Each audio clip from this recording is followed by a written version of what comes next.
of Beaches Watch for 2026. Is this too loud for the ones in the back, ones up front? Everybody can hear? Okay, good. I'm Maria Mark. I'm the president of Beaches Watch, and I'll be hosting the meeting with you tonight. We're very excited. This is one of our most popular meetings that we have every year, so we kick off the new year with our mayors. We have Mayor Curtis Ford from Atlantic Beach. We have Mayor Cori Bylund from Neptune Beach, and of course Mayor Hoffman from Jacksonville Beach. And you'll be hearing from them after some short announcements. So, we videotape our meetings, and it will be on our YouTube channel tomorrow, Beaches Watch 2012, as well as on our website. We are a membership organization, so right now we are having our yearly membership drive, so individuals are 15, families are 20, and students are 5. So the membership runs from January to December. You can renew your membership or join for the first time or make a donation with our ladies sitting here at the front table, or you can go online at our beacheswatch.com website. We'll now recognize officials. So we recognize the mayors of our beaches. Welcome, thank you for coming. We have Sandy Golden, who is Jacksonville Beach City Council. John Wagner, City of Jacksonville Beach City Council. And we have Brent Rogers, Neptune Beach City Council.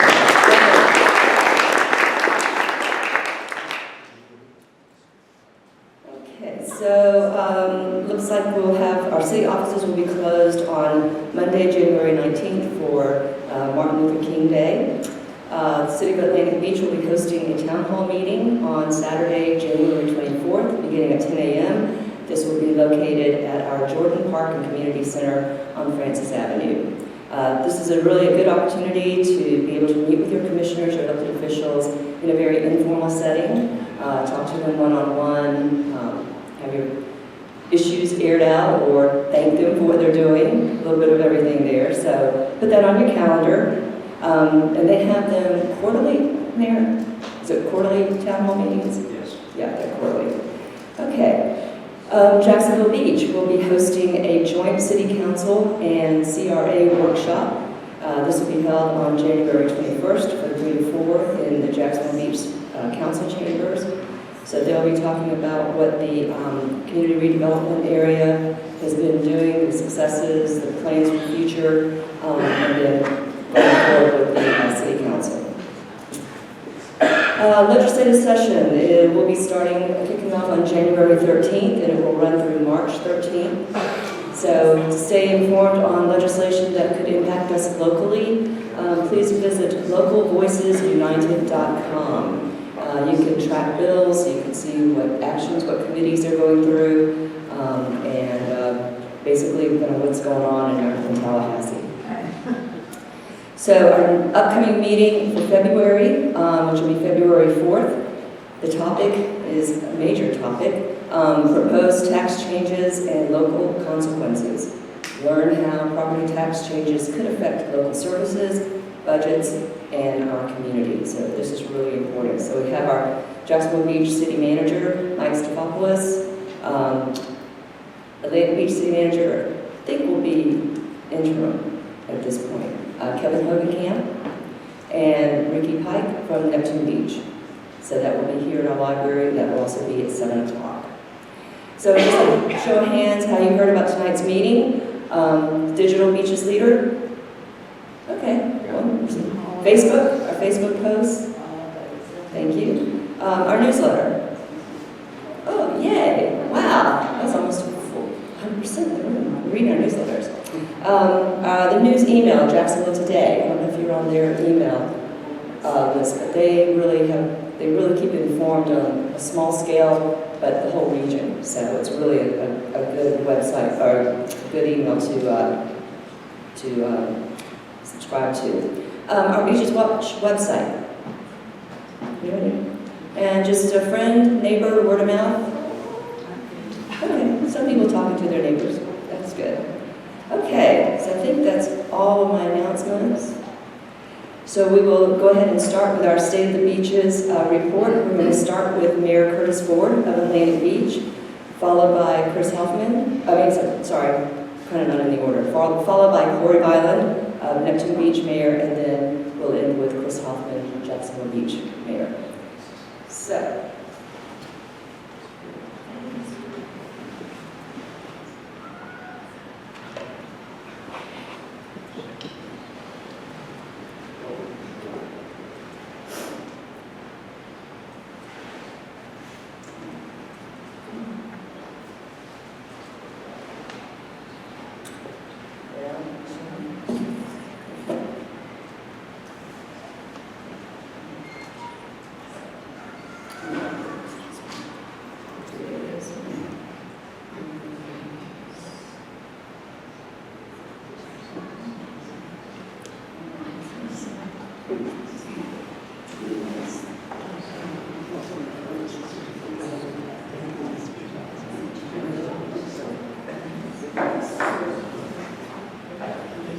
Thank you, Maria. By the way, I don't know how to do this. I just was taught about 10 minutes ago, and I remembered more than she did, so this is why I'm really good. So just wait. Yes, I learned that 10 minutes ago. Anyways, I'm pleased to inform this audience that not much is going on in Atlantic Beach. You know, nobody wants to talk about beaches, town center, parking, right? Or city managers, or any of those things. But no, I'm going to start with, we did have a shift in leadership yesterday. So City Commission of Atlantic Beach last night addressed the resignation of our former city manager, Bill Killingsworth, and the transition agreement that we agreed to. And I just want to be on record here to say that we appreciate all the good things that were accomplished in the past 2 years by Mr. Killingsworth. So we wish him well. I think he'll be successful. And I'm not going to go over everything he did in Atlantic Beach, but there are some very good successes that have occurred in the past 2 years. But I'm also delighted to introduce our interim city manager, Kevin Hogenkamp, which most of you know. Kevin will assume, actually has already assumed the role.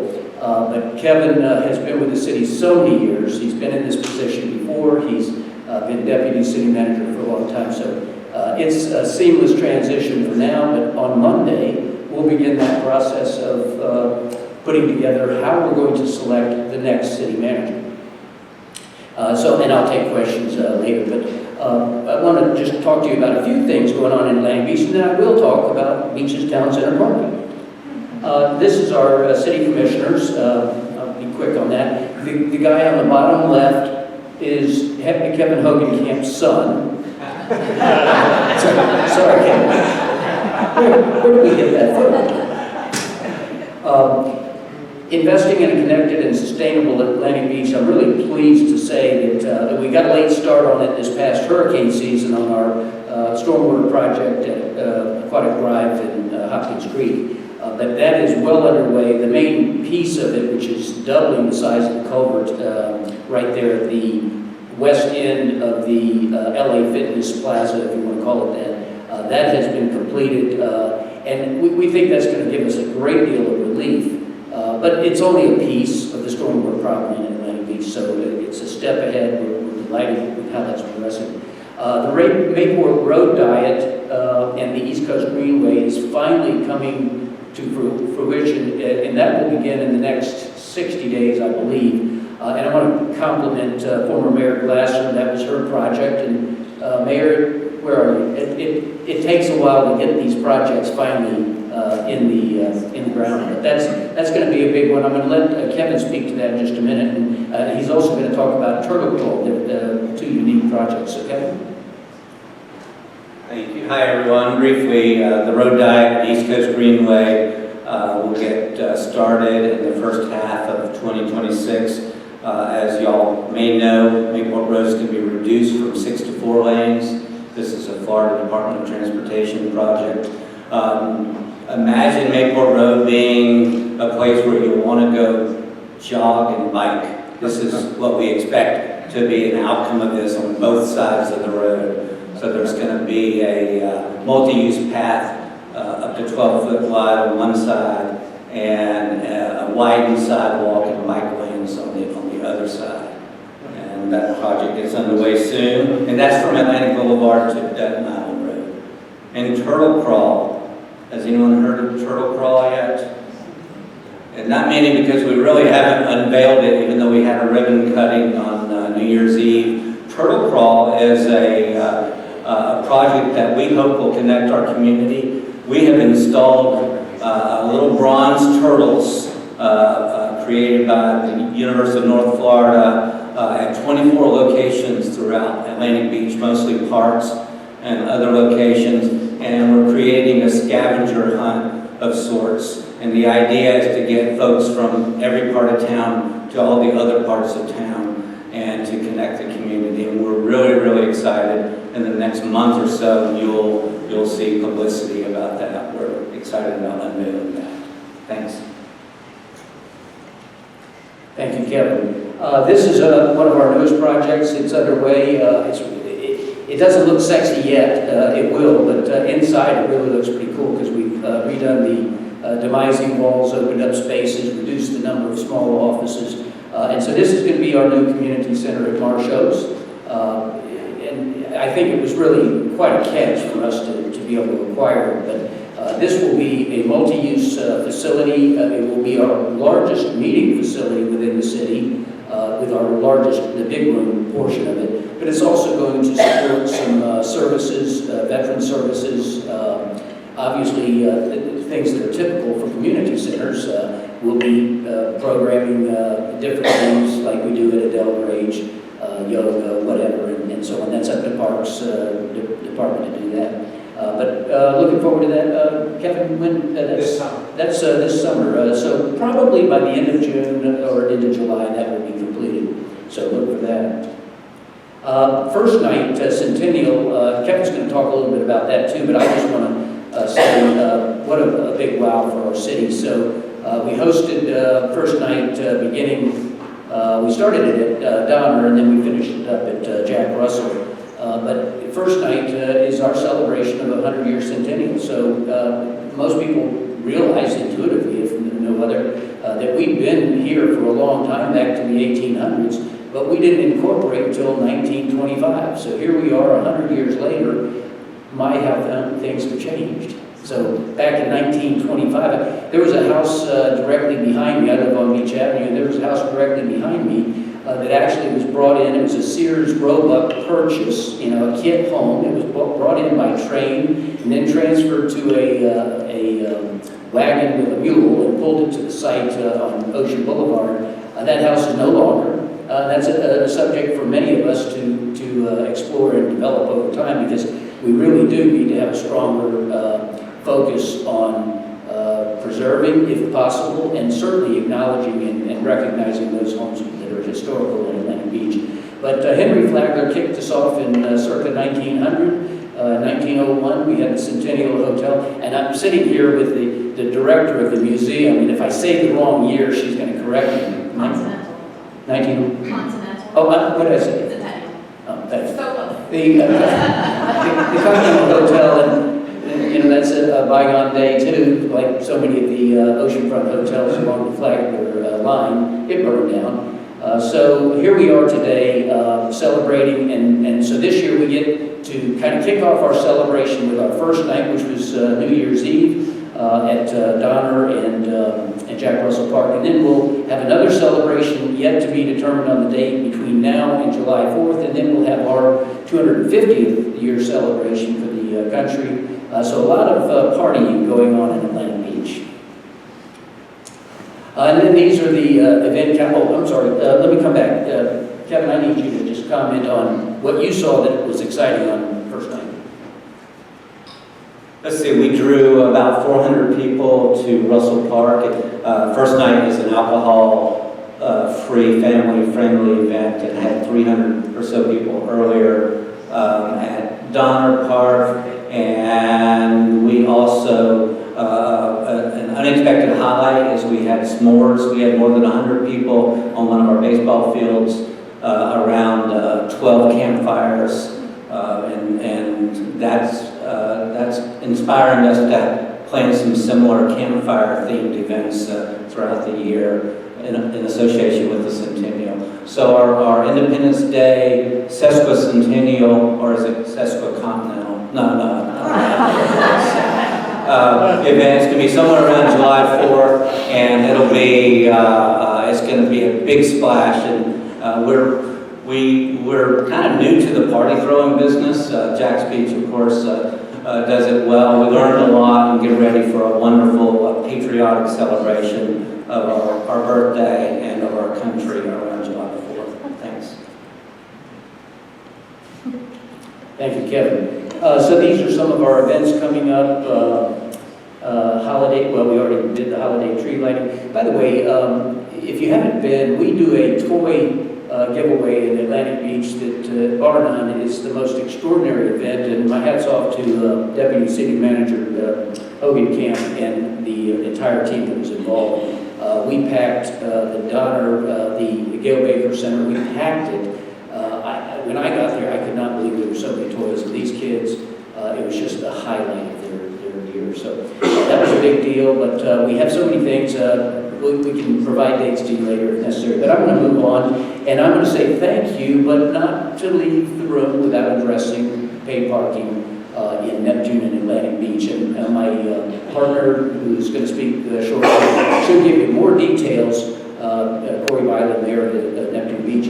But what I want to start out with is saying how important relationships are, and how important it is that we continue to build on the relationships between the three beaches, and the other two mayors and I have a very tight relationship. So some things get turned into more than they are, and some things are exactly as they are. So let me address this on the paid parking issue. The City of Neptune Beach runs the program. The City of Atlantic Beach is a good partner, I hope. And so, as always in a partnership, and I use in my mind, I think about marriage. So you know how in marriage, when you don't communicate real well, marriages don't work so good. And so Mayor Bylund and I have had to work through communication between our two cities to ensure that we're communicating timely and properly. And one of the things I want to share with you is, as this started to unfold, and let me back up and say this. You cannot imagine the amount of work that goes into changing a parking program that's been 7 years. In fact, another program that started under Mayor Glasser, but it's been a successful program. It's just time to update. The equipment was out of date. It was irreparable. Software was problematic, and so on. So it was time to upgrade that. There had been no changes in the parking fees for, I think, 7 years. And so I want to tip my hat to City of Neptune Beach, Mayor Bylund, City Manager Pike, where are you? Raise your hand, thank you. And Chief Key, I don't see him here today, but they did the heavy lifting on this. They rolled it out. And so in the news, it was stated, and rightly so, that there was consternation. The Atlantic Beach City Commission was not aware. And so some things get said, and maybe they're not all correct, but one of the things I want to demystify is, did we have communication with the City of Neptune Beach? And the answer is yes. We're not going to debate whether it was adequate or inadequate, but I'm going to just give you an example. I believe it was an email from City Manager Pike on August 26th or 27th to our City Manager advising that on September 3rd there would be a discussion in chambers by the City Commission of Neptune Beach regarding the change to $5 an hour. That email was not responded to. That's on us. We own that. But going forward, it's really, really critical that we get this right. So many of you don't know this, but there are many ways that our cities collaborate. Neptune Beach with Jack's Beach, Neptune Beach with Atlantic Beach, and Atlantic Beach with Jack's Beach. We help each other with police. We certainly help each other with fire, even though that may be JFRD. We still assist from our different stations. But we are talking about fire suppression order. We have a joint agreement on the maintenance of the medians on Atlantic Boulevard. Atlantic Beach takes the medians up to Town Center, and Neptune Beach takes on the responsibility of landscaping and whatnot in Town Center. And it goes on and on. So it is extremely important to have a strong bond, great communication. Mayor Bylund, thank you for working hard on that. And so I want to just leave it at that. And I will take questions, but I'm not going to take them until they've had a chance to speak. So thank you very much.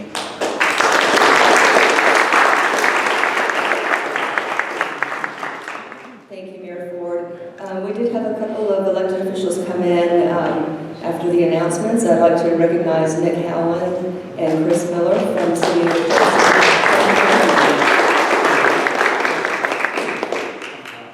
Okay, now they'll have Mayor Bylund come up, and while I get everything from you, if you want to say a few words or... Sure. So a couple of things, and thank you, Mayor Ford, for your comments.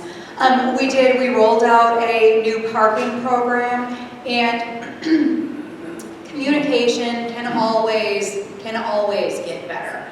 As soon as it came to my attention that there was a problem, Mayor Ford and I were in contact on a very regular basis, and we're working very hard to get everything straightened out, and I think, are on a very good path on the paid parking, and I'll take questions on that at the end. Before we press play, though, I want to say, I do an introductory bit here, but I did not know that we were going to also be hearing from our new project manager, Blake West, in the video as well. So there's going to be an extra segment from our project manager, Blake, who has been a wonderful addition to City Hall this year.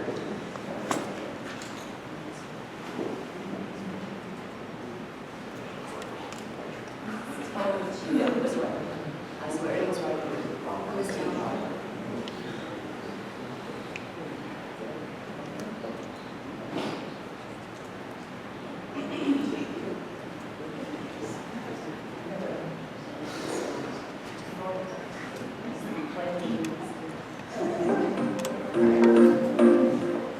Hi, I'm Cori Bylund. I'm the mayor of Neptune Beach, and thank you for coming to tonight's program, The State of the Beaches for Beaches Watch.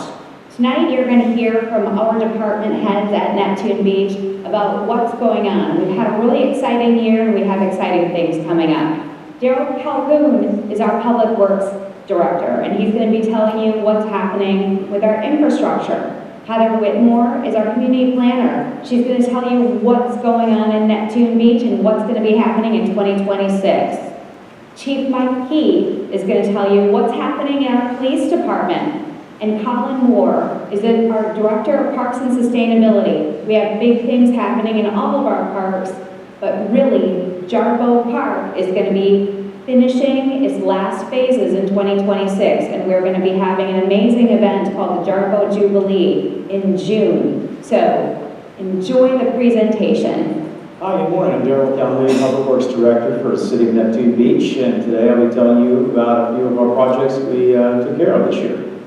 For our wastewater treatment business, we returned our facility to permit compliance for both nitrogen and phosphorus after lots of great work around the facility. We implemented a new fats, oil, and grease web-based compliance reporting solution for our restaurant contributors. On the water treatment side of the business, we brought online a new potable water well and phased out 2 wells that were roughly 85 years old. For the wastewater collection and water distribution side of the business, we completed a new gravity sewer pipe crossing 3rd Street to ensure we have plenty of wastewater capacity for the future and to ensure reliability. We appreciate everybody's patience on 3rd Street during the construction. On our people side of the business, we had a couple of C operators that have now obtained their B license for DEP, and we're also focusing on cross-training between the water and wastewater treatment groups. In our stormwater utility, we kicked off our stormwater improvement project on Myra, Margaret, and South Streets to handle localized nuisance flooding, and we cleaned and TV'd about 4,200 feet of pipe in our stormwater utility that was constructed in 1980, but before in Glen River, we did not find any problems there. Lastly, in Public Works, we replaced 20-year-old roofs at our Public Works yard, and happy to say that the water intrusion repairs at the Senior Center are substantially complete, and we should see the reopening of the Senior Center here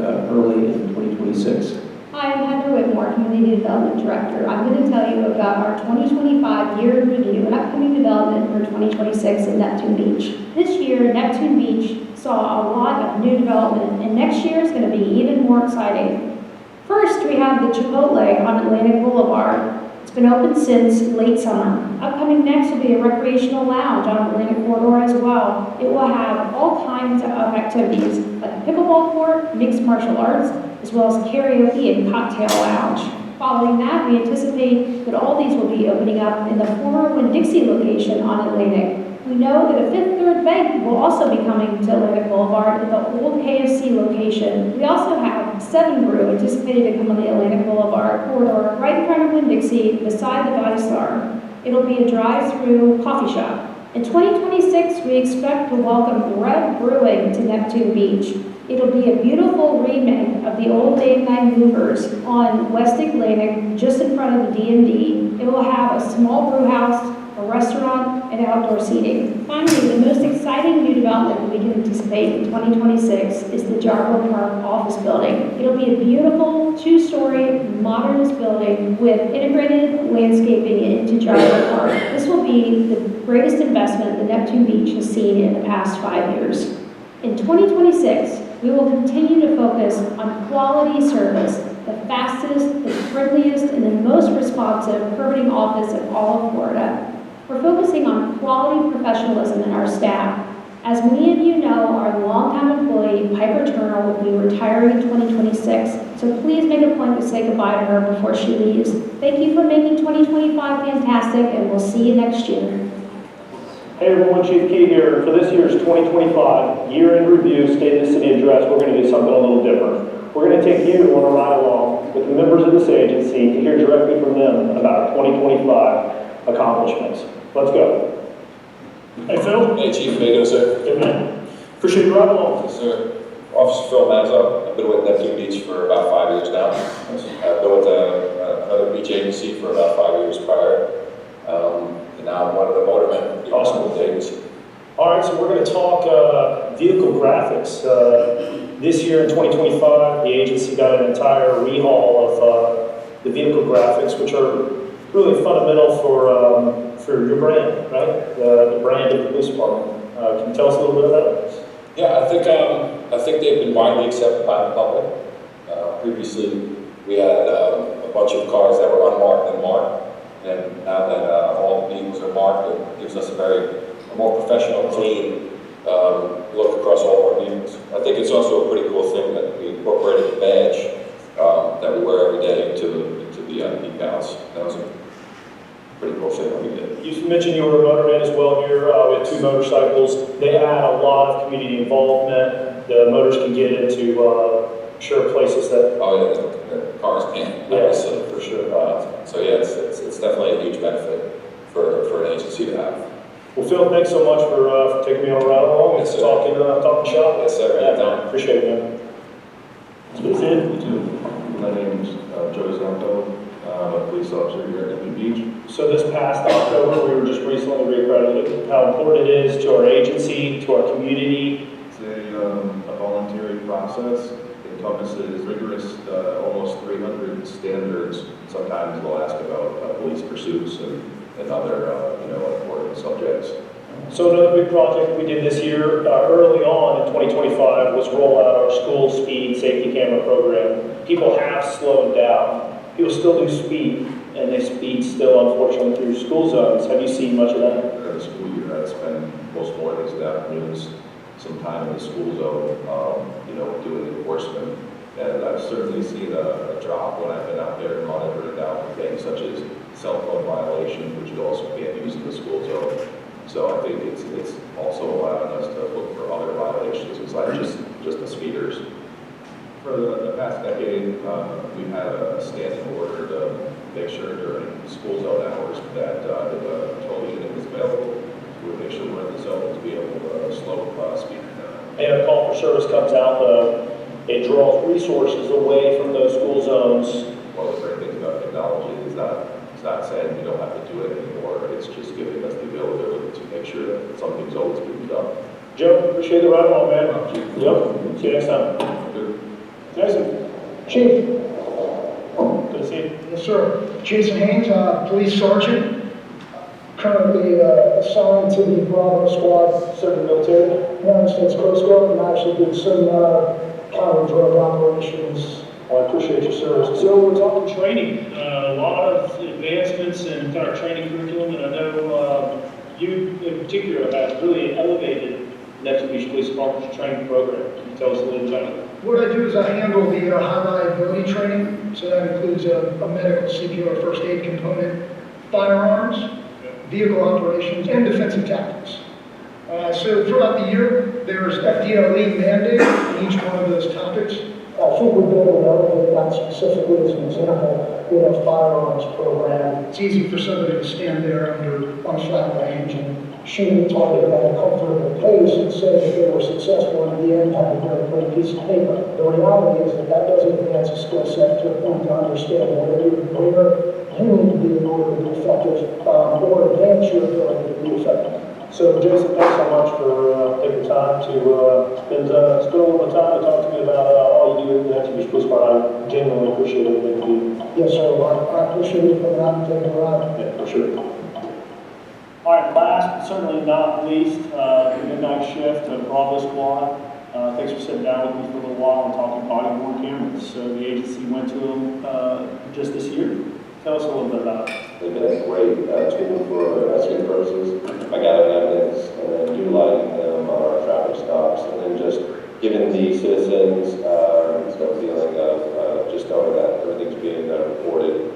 Jared, I heard that the body camera can translate different languages. Can you show us how that works?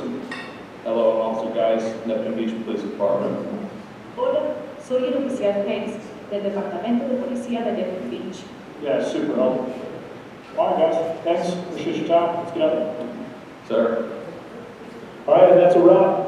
On behalf of the men and women of the Neptune Beach Police Department, I'd like to thank you for coming along with us and listening and learning about some of the amazing accomplishments that as an organization we've done.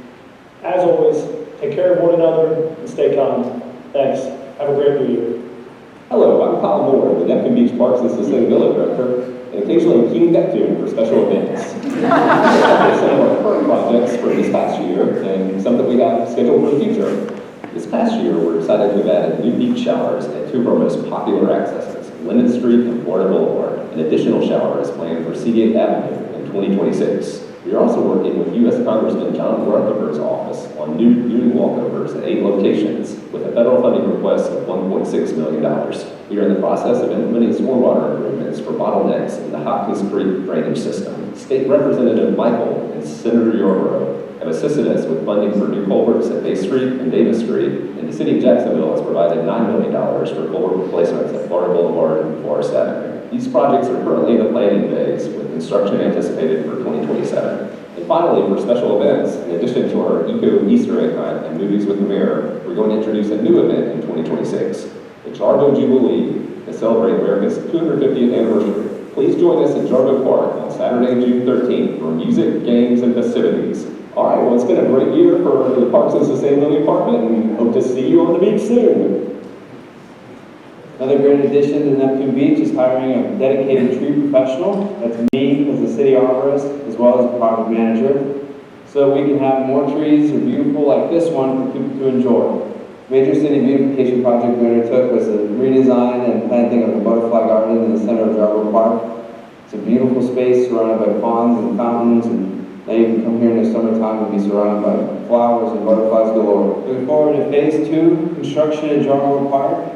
We're going to see major improvements on this field so we can have events, games, and anything that you will imagine, markets, Jargo Jubilee, everything will happen on this field. We're going to make sure that it's looking really good, very usable. We're also going to make big improvements in the organization of parking. Very much looking forward to getting back into our senior center and using it as an event space. Put a lot of hard work and money into preparing it and getting it up into good condition so that we can use it for good events. In 2026, Neptune Beach will get its very own pump track. If you don't know what that is, imagine basically an 8-foot sidewalk that goes around in a circle, has all kinds of undulations and ramps and things you can go around in a circle without even putting your feet on the ground. It should be a lot of fun. All right, now that you have heard from all of our community leaders in Neptune Beach, you know all the exciting things that have happened and are going to be coming towards you in 2026.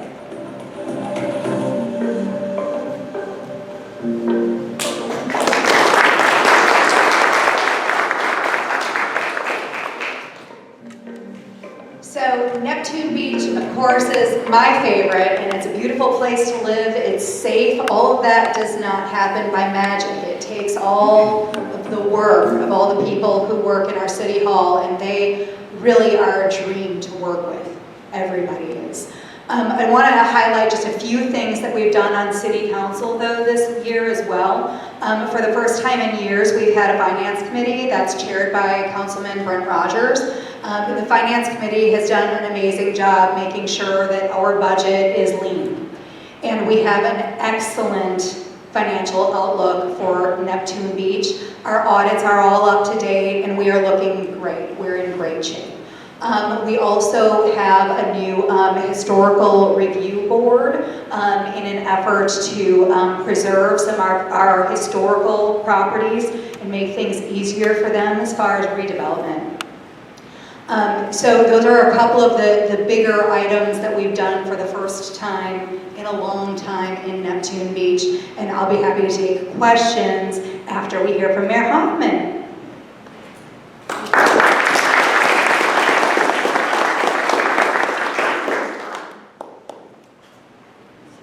This is the last year that I don't just make a movie and hit play.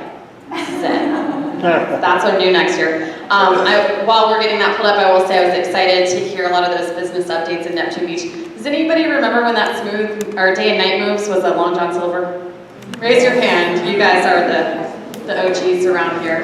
It was. Those of you who are like, what's a Long John Silver? Fish fillets. It's coming.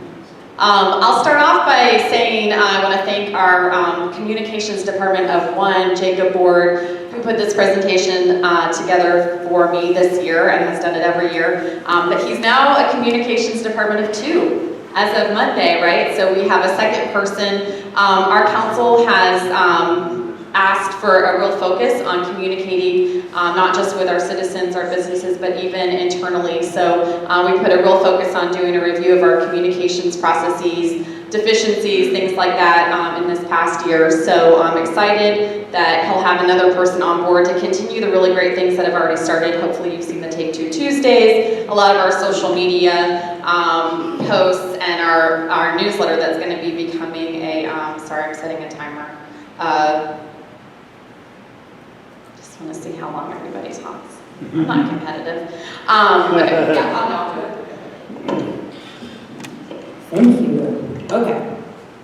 So I will say, unlike a few of the past years, this has actually been a quiet year for Jacksonville Beach. So Mike, John, everybody standing knock on wood, because you know in the past couple of years we've had storms. We didn't have any storms threatening us at all last year, that I think the entire continental United States, which was really a wonderful gift. We didn't have any cyber events. We didn't have any elections. We didn't have any major public safety events either. So it was a really good time, I think, for us to really focus internally on some things that may not necessarily be sexy, but are important work of the city. So I'm glad to talk about those now. So this is our mission, responsive government, focused on safety, service, and sustainability. This is the good-looking city council that gets it done. 7 of us, 4 of us are in at-large seats, myself and then the 3 members you see there, and then 3 are in district seats. They're all wonderful to serve with, very glad to have them on the dais. And we're all very active, going to different events around our community, working with our legislators, both at home and in Tallahassee, and representing our city here as well as in other locations in the state. One of the things I mentioned, and you heard about this last year because this has been more than a year-long process, was updating our land development and land development code and comprehensive plan. So this was something like 18 months and 24 meetings, something along those lines. Really, really important work to make sure that our land development code and our comprehensive plan reflect the community that we have now and the community that we want to have in the future. So this will help guide future projects, maintain the character of our neighborhoods, support a safe and sustainable future. So this was a huge, huge undertaking. I think we passed the final product for the land development code in March-ish. I'm going to look around. Also, I should mention our city manager, Mike Stefopoulos, is here, and he is directly in my line of sight. So if I need to refer any questions to him, I'll be watching for nods and head scratching.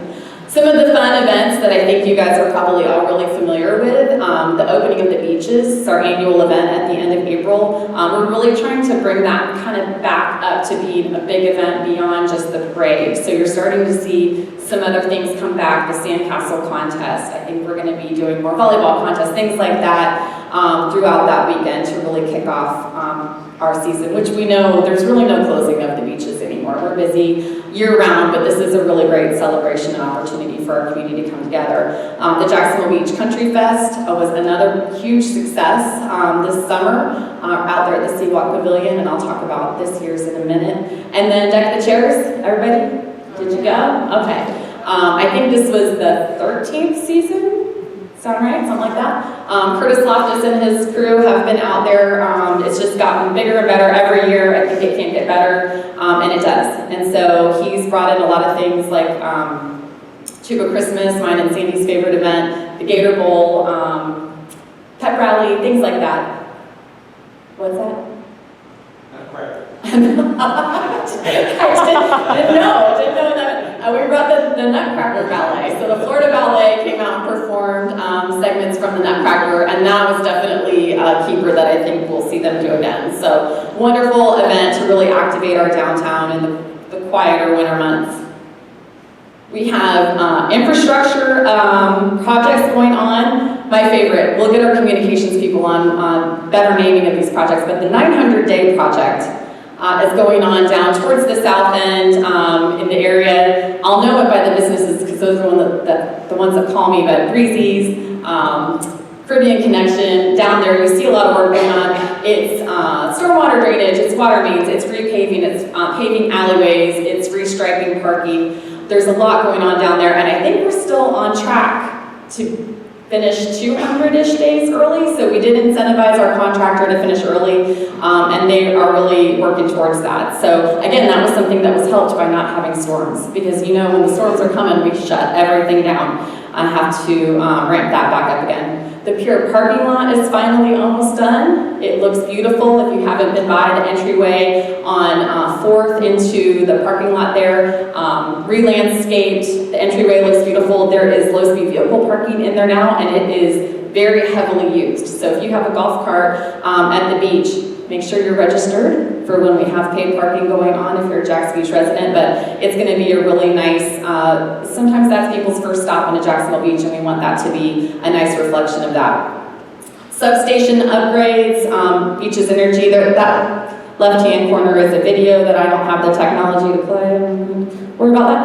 And then, I skipped over, sorry, the life-saving station. I didn't see them, but Council Vice President Howland and Councilman Miller, thank you so much. We actually went to the city of Jacksonville for help with this. So the life-saving station is in need of some real repair. It's a historic building. It's right on the ocean front. It's got some stucco deficiencies, some issues with the windows. We want to make sure to preserve that building. It houses both Jacksonville Beach Ocean Rescue and the Volunteer Life-Saving Corps. And it's an important asset not just for Jacksonville Beach, but for our entire region. And thankfully, when we went to the city of Jacksonville, they agreed and have provided us with the funding to do the work we need to make sure that building lasts well into the future. Police Department, we are very excited to be fully staffed. We brought back a traffic unit. And we also did something a little bit different this year to kind of head off some of the problems we had seen in past years, which was a spring surge. So really kind of setting the tone very early in the spring of what we wanted to see for the whole summer in terms of abiding by laws, not having unpermitted events and things like that. And it was truly very successful. So appreciate the coordination involved in making that a success. Beautification, we have really invested in murals and public art projects, largely in our downtown area, so make sure you check those out the next time you're going through downtown. A couple of these are bathrooms. You can make bathrooms look pretty too. They don't have to look like you're in a prison, so we're excited about that. And then one of the biggest things that we have to do each year is approve our annual budget. We adopted a $250 million budget. We are debt-free. And we continued investment in safety, infrastructure, and quality of life. We get awards every year, and it's really a testament to our city staff. Our chief finance officer and her team put together a budget, and they fly through their audits with flying colors, so I'm really proud of them because they really make our job as council easy when it comes to that. And then I added this slide in. I didn't want to miss the fact that we've done strategic planning as a city, and with this council, we kind of went back to that to make sure that the strategic priorities were still in line with what we wanted to focus on as a city, but then also what were as this council, what were our areas of focus. So we want to develop an action plan for revitalizing the downtown area, develop a maintenance plan for each project. So not just approve and install a project, but what is going to be the follow-on maintenance for that. Develop a public safety technology enhancement plan, which we're going to be hearing about from our police chief on Monday at our briefing. But you already heard a little bit about it from Neptune Beach. Technology is changing very rapidly, things like AI and camera systems, drones, things like that. So we want to make sure that we're using those to be an asset to our police department as much as we can. Improve community vibrancy by leveraging underdeveloped and underutilized resources. Review the code of ordinances. I told you it wasn't all sexy, but you really have to take a look at these things every now and then and make sure that your code of ordinances are not outdated. One of them is you can't throw onions at people within city limits. So things like that. We want to take a look at those every now and then and make sure they're current. And develop and implement a comprehensive communication strategy and resident engagement program. And there's a few other additional priorities. So look for those to be things that we focus on in the coming year or so. I mentioned Country Fest will be coming back this year. Another vocabulary word, semi-quincentennial. It's got it, you have one already, it's Stephopolis. Semi-quincentennial, the country's 250th. We're going to be celebrating it at this year's Country Fest. So you're going to see a real red, white, and blue theme there as we kind of focus that on celebrating our country's 250. And then we have the first Spring Fling, and this is a pilot program where we decided to allow one event promoter to do a fully ticketed event. As you know, most of our events at the Seawalk Pavilion are free and open to the public, minus VIP or sponsor seating, things like that. This one will be able to be fully ticketed, so we wanted to kind of float that balloon, see how it would work. It's the same promoter who does FinFest, thank you. Mike's doing this just because you can't see him. I want to make sure you know what's happening in the back of the room. So the promoter who does FinFest, he does a great job, so I think it'll be a really great opportunity to see if this is going to be something worth pursuing. A couple business spotlights. Unlike past years, we haven't had a ton of businesses opening that I could think of, and I am still in holiday brain fog, so I'm probably missing some. But I did want to comment on the far left picture there. Does anybody recognize that? Did you see that and the headline make you think that that was going where Casa Marina is? Nobody? Okay, good. Thank you. You guys are my critical thinkers. That was the building. Also, who remembers when Deli Cone Plaza was the Goodwill Plaza? Who's been? Yeah, some of you have been around that. So the Goodwill Plaza, now known as the Deli Cone Plaza, this was a proposal. It was ultimately passed by for the redevelopment by the city council, but this was part of a deal that was being brokered that would include the sale of the Casa Marina. So the Casa Marina plus this property are currently owned by the same people. The sale fell through. So as of right now, this is not happening, and the Casa Marina is staying under the same ownership that it previously was. So everyone got very up in arms and upset about kind of maybe some misleading journalism there. No comment. And then they didn't hear that the sale fell through. So as of right now, everything is status quo with the Casa Marina, less some upgrades that they're going to be doing to their rooms and to their event space in the coming 6 months or so. The middle picture, does anybody recognize this? Sizemore's? Has anybody been? Really good, highly recommend. Alex and Daniel Sizemore are Fletcher graduates, I think, and they are part of a restaurant family in our community, and they did a beautiful job with this space. You probably never went into it before. I'm just judging. I'm making a judgment call on the audience here. You probably never went in it before, but now it's a really great restaurant. It's right on the boardwalk, and I think it's going to be a catalyst for that area, and I know our council and CRA are going to be looking at better utilizing our boardwalk space for outdoor dining and things like that. If you don't know where this is, you just turn around and you'll see Fernando at the Rec, so that's kind of the vantage point there. And then the far right, this was my lunch. yesterday at Grouper Shack, which is down where Bearded Pig was. It used to be a bank, then it was Bearded Pig, and now it's Grouper Shack, which it's beautifully done. The poke bowl was delicious. So I can't think of any other businesses that have opened recently. I feel bad. The Flip Flop Shop, highly recommend. Okay. You're going to hear a lot about this next month. As we always do, we are really attentive to the legislative issues and how they impact Jacksonville Beach. And every year we think it can get worse, and every year somehow it does. But I don't think we've ever felt a fear like we have felt with the current property tax discussion. So all I can tell you is, if you enjoy living in a community with parks and with some of these fun things that you have seen here today, you really need to pay attention to this discussion. So I don't know where it's going to end up. It's going to go somewhere, but we want to make sure that we have a voice on that and how it's going to impact our local communities. So there's always a lot of other things that are handled at the statewide level or that we're preempted from dealing with. Every year we talk about short-term vacation rentals. I'm sure someone here wants to ask a question about e-bikes. Those are the kind of things that we're having to talk about at a statewide level, but this property tax issue is real, and it really will impact all of our local governments and all of our quality of life, in my opinion. A few other kind of revisits. We are working on the Latham Plaza, a little bit of the redevelopment, but we're focusing on the plaza side of it. There's going to be another stage, a smaller stage over on the City Hall end of things, a little more interactive areas for kids to do what kids do, roll around, play on things, I don't know. But this will be a way to activate that area outside of our special events and festivals. So look forward for more to come with that.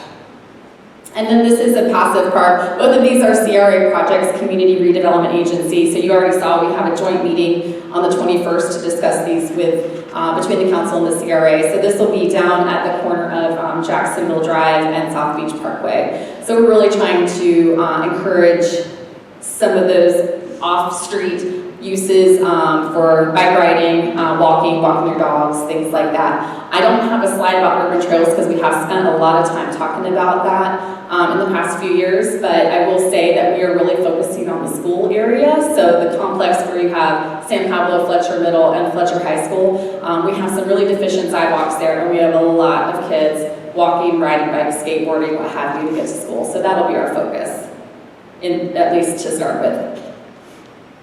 Another program that we have in our downtown area that we're really proud of is the Facade Grant.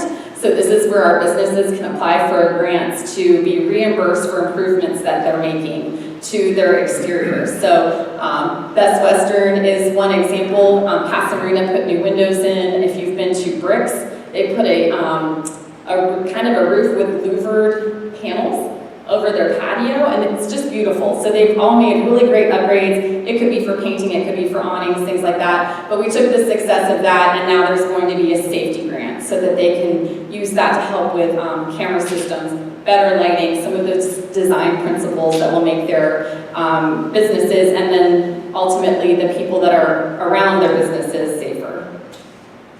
So, so thank you for your attention. And I would say if you aren't following us on social media, please do. And we have two really wonderful programs that I never want to miss an opportunity to plug. And one is the Citizen Information Academy. Has anyone participated in that? I think a few of you have. John, good job. So the Citizen Police Academy. Anybody? Okay, okay, well, I'm glad I mentioned it, because you don't have to be a Jacksonville Beach resident to participate in either of those. Citizen Police Academy starts tomorrow. So if you see it advertised and it's something you're interested in, jump on it, because it is a really wonderful program, as is the Citizen Information Academy. But in the Citizen Information Academy, you don't get to shoot any guns. So preview for Citizen Police Academy. But both of those are envisioning an engaged and educated citizenry that really understands how both the city and the police department operates to help you guys really feel like you're part of the team. So that's it, and thank you so much for your time. And I was the longest. I wasn't trying to be, but I was.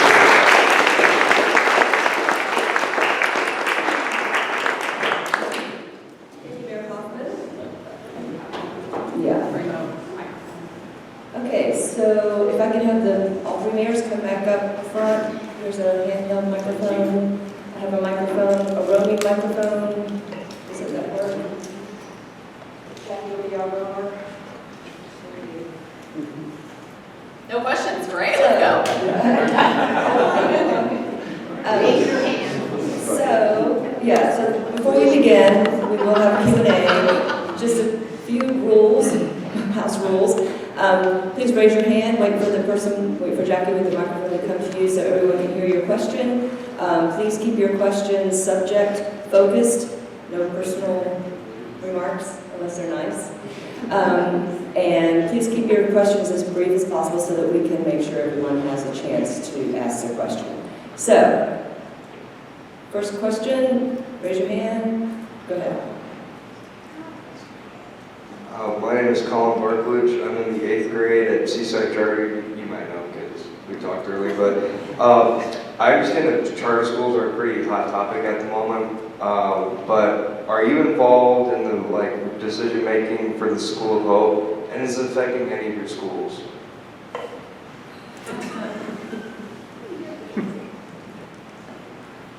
Mayor Ford actually has done a lot of work, and I'm going to give him some kudos in bringing the school board back to the beaches for the meetings that we were supposed to be having 2 times a year. And so we had our very first one this year in Neptune Beach. I'm not aware of any charter schools in Neptune Beach, and I actually don't, so that's not my bailiwick as far as the School of Hope. Does anybody else have anything on that? I'll say they're not really, it's not really in our purview, but I will say something we learned 2 years ago or so with the threatening of some of our schools being closed is the real true impact that will make on our cities and our lifestyles and the lifestyles of our residents. So I think we're probably all paying a lot more attention to that now. And there's decisions being made again in Tallahassee and in Jacksonville at the school board level that are going to impact our community, and we can really only represent our councils when we have kind of that consensus. So it's something that we want to keep an eye on, but that may not necessarily have a huge ability to impact. A good question. Okay, next. Yes, I have an obsession about e-bikes. I called it. Where's the pickleball person? Someone here wants to ask about pickleball too. I think it's a real hazard that we have with these e-bikes now. I talked to one police officer, they go 35 to 40 miles an hour. That's a mini motorcycle if I ever saw one. They go on the sidewalks and they go past dogs, people, kids at 20, 30 miles an hour. And we need to regulate them. I don't know why if golf carts are tagged and registered, I don't get why we are not registering and tagging e-bikes. So it would generate a lot. Yeah, we want to hear what city everybody's from so that we can tailor our answers. Ma'am, what city are you from? Oh, I'm in Ponte Vedra. You're in Ponte Vedra. But it's a question that affects everyone. It's fine. But we do want to know. I've been here since 1968. Okay, so all right. You remember Long John Silver's? I do. So one thing that we did in Neptune Beach this year that I'm actually really proud of, this was something that we kicked off early in the year. Our police department did an e-bike enforcement project, and it was a big deal. You know, when you're doing e-bike enforcement, it's complicated. You're dealing with children. Exactly. Okay, so it's really hard. You've got to handle that with grace, and you also need to, you know, influence them to do the right thing and to be safe on their bikes. And you cannot send a squad car after e-bikes. That creates other problems because where there's one e-bike, it begets another e-bike and another e-bike, you know, because they're kind of all over the place.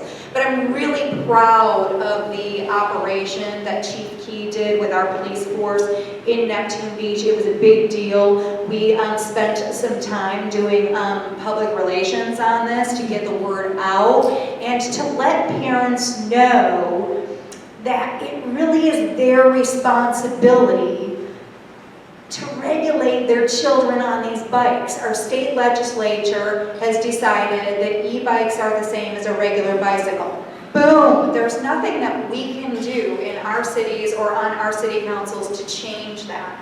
All we can do is try to influence people to do the right thing. And so our city did work really hard on that, and also the school board championed an effort this last year called Be Safe, Be Seen program. And I think you were actually in one of their videos, weren't you? Were you also? I wasn't.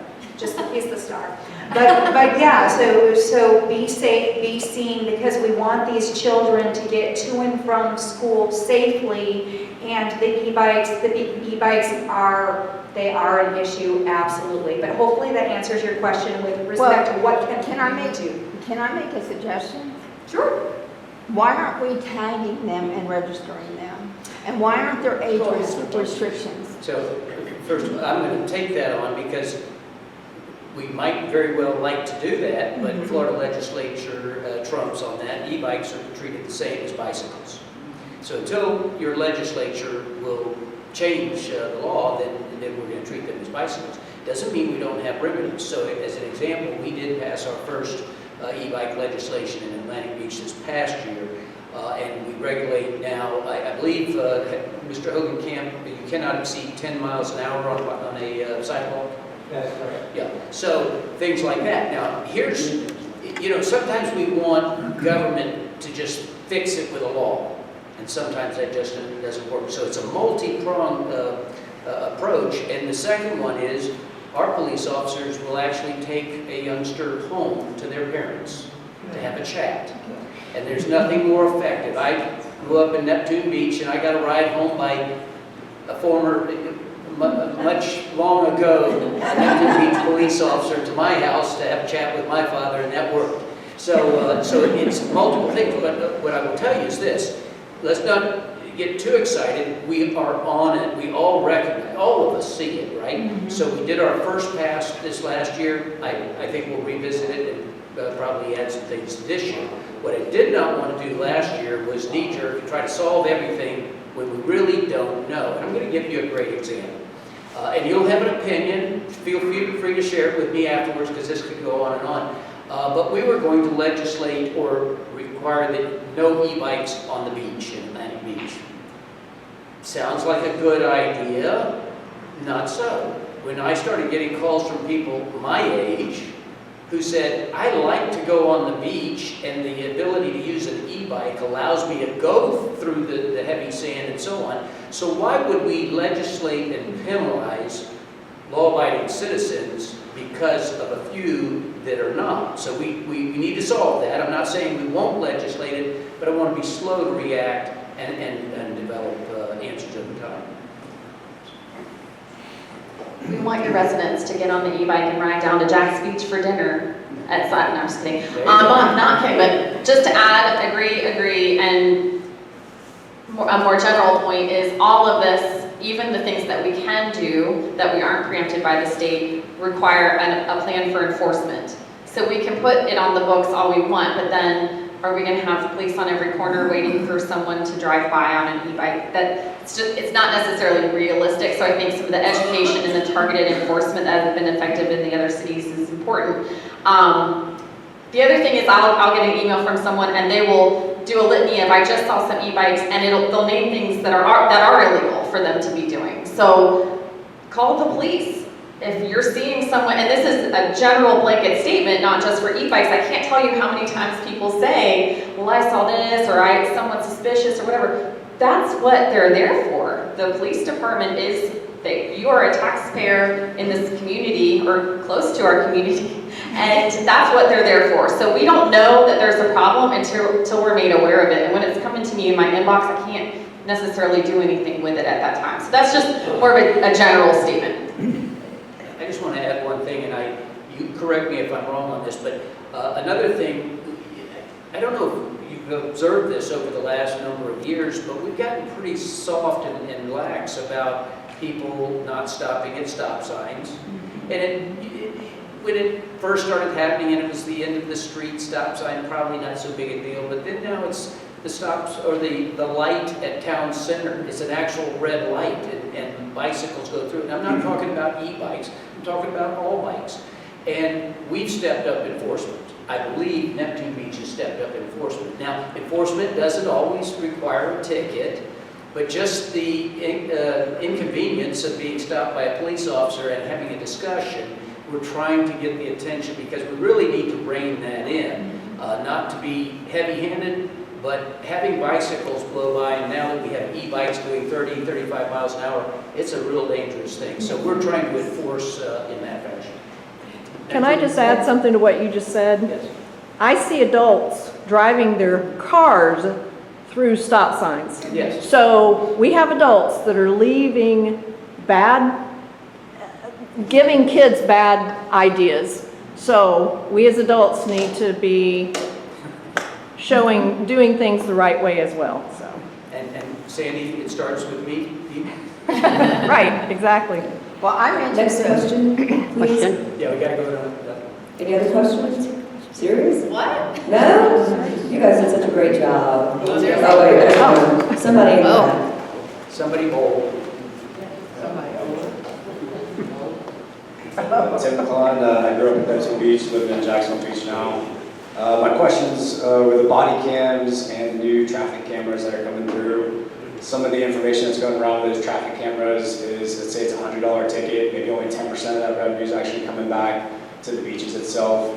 And then go with the body-worn cameras. I saw on social media there was a police officer responding to somebody that was exposing themselves, not necessarily painting our city in the best light.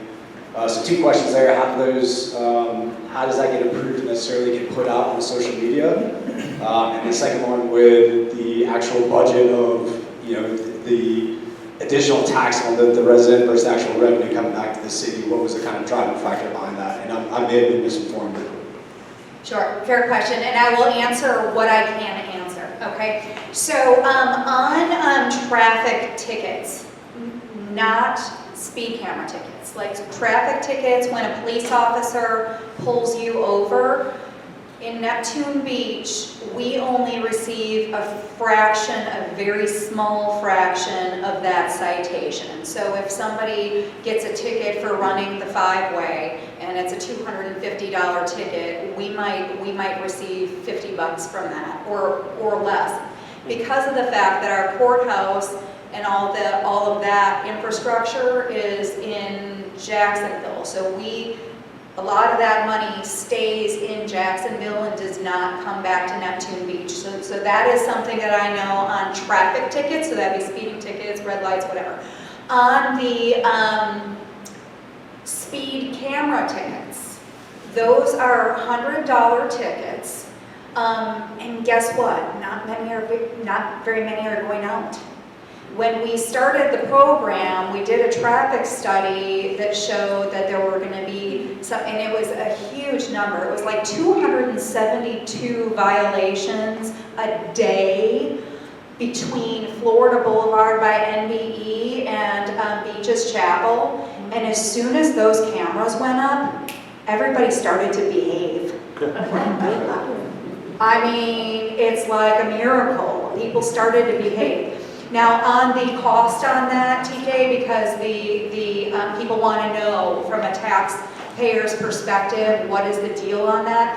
Our contract with Ultimate says that we don't pay them anything. They get to keep all of the revenue from these $100 tickets until they make up the cost of, putting the cameras in and everything like that. So it's not a revenue generating piece for Neptune Beach at all, but it's also not costing us anything because our contract says that we don't pay anything unless they make over X dollars.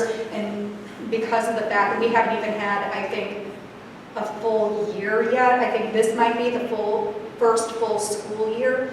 But keep in mind, the school year is only 9 months long, so there's nothing at all happening in the summer. I think that Neptune Beach might not generate any money at all. But What was the other part of your question, TK? The body worn cameras. Okay. The body worn cameras, we rolled that out this year, and that was a really exciting thing. One of the delays in rolling out that program was that body worn camera footage needs to be redacted, okay, because lawyers. So it takes a lot of time to redact all of that footage, and so we had to, in Neptune Beach, instead of hiring somebody new and taking on a new salary to redact that footage, we trained people that we had already in the department to do the body-worn camera redaction while they're doing other things. So that is something that we've done in Neptune Beach to make it a cost-effective tool that protects both the public and our officers. So did that answer your question? And then also, how does body-worn camera footage get released? I imagine people do a FOIA request and then it goes out. I have not seen any nakedness online with the body-worn cameras. A social media post where there was a man exposing himself. Sure. It was all redacted for sure. Yeah, It's well, just good. how did that end up on the city's social media? Again, it's a great tool, but obviously the Big Brother type stuff, feeling like you're getting exposed out there. Yeah, I'm not sure if that was Neptune Beach. If it was, maybe we can have a conversation later, but I'm not sure how that would get out on the city's website. I do know that social media is the devil. People can go on the city's Facebook page and the city's social media, and they can completely hijack the message that the city puts out. And we've seen that a lot. We've seen lots of disinformation and misinformation. There's a difference between those things. Disinformation is when people do it on purpose, and believe it or not, there are people in this community who do it on purpose with no reason other than to just be ugly. And it happens all the time, so I'll get off my soapbox on the social media, but I could go on forever, really. Anybody else have anything to add on that? Okay. Any other questions? Yes, sir.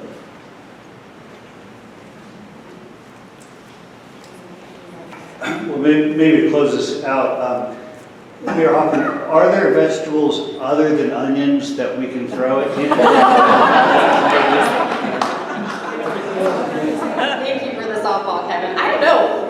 It is really funny to go back. In our Citizen Information Academy, they do a presentation about the city clerk, and they maintain the minutes and everything. So, and being at the Beaches Museum, I get to see some of our old articles and things like that from the origination of the city, which, by the way, if you haven't been to the Beaches Museum recently, please come by. It's a really great resource in our community. But we used to have a mule that you could rent, right? The city, one of our revenue lines for the city of Pablo Beach at the time was renting this mule that was the city mule. So you just never know. I don't think that one is probably still on the books at this point, but you also never know because there's some really outdated stuff.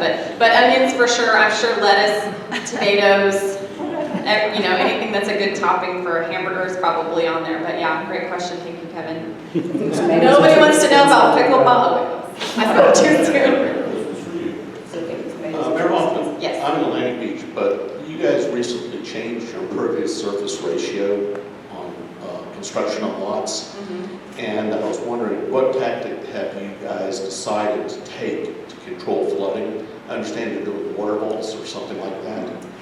So I'm going to look back at the city manager for any help with this, but we did change, when we did our land development code, we did change the pervious surface allowances. So if you have something that is partially pervious, then you get some credit for that. So there's a lot of new technology out there. There's a lot of opportunities for people to make their driveways or whatever slightly more pervious than just straight concrete. So we wanted to give people that benefit of having a little more lot coverage allowance in that. So I don't have any more detail on that. Do you, Mike, or anything to add to that? No, I would just add that most properties that were looking to make improvements were requesting variances for up to 49% impervious on their property, and that had been granted for a number of years within the community.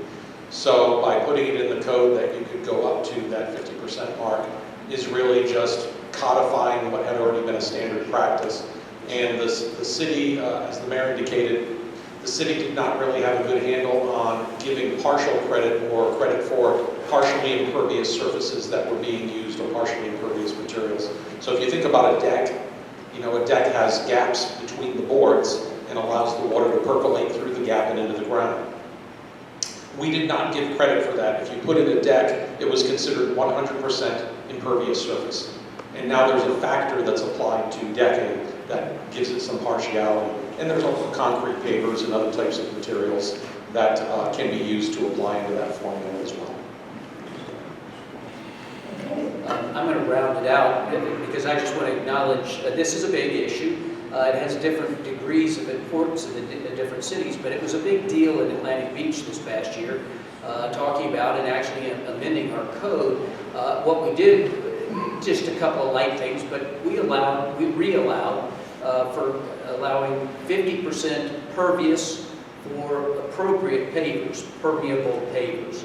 And so I want everybody here to think about this, no matter which city you're in. Having permeable and pervious surfaces to allow water to filter is, first of all, obvious and intuitive, but allowing for additional gravel below those surfaces, you create volume storage, so you're creating even more stormwater maintenance, and this is a big deal. And so with that in mind, and I want to call out Councilman Chris Miller in the back. Thank you. Chris works also for John Rutherford, and they are working on wrangling my additional $300,000 out of FEMA for an additional grant, because this year we're embarking on another stormwater study, and it's actually probably closer to $600,000 that we'll spend on that, Chris. But that will be pivotal in our future decisions on what we do with our stormwater policies for residential. And without getting into the weeds, most people understand that for many years we've had stormwater policies for commercial properties, but it's in more recent times that we've applied those to residential. So you'll hear more about that in Atlantic Beach. It is a big deal, but I'm proud to say that I have Chris and John Rutherford working on getting the additional money. Thank you, Chris. Thank you. If there are no more questions, we'll go ahead and wrap this up. We went a little over time, which we normally do for these meetings, because there's usually a lot of interest in the presentation. So we'll go ahead and wrap this up. I want to thank the mayors again for joining us.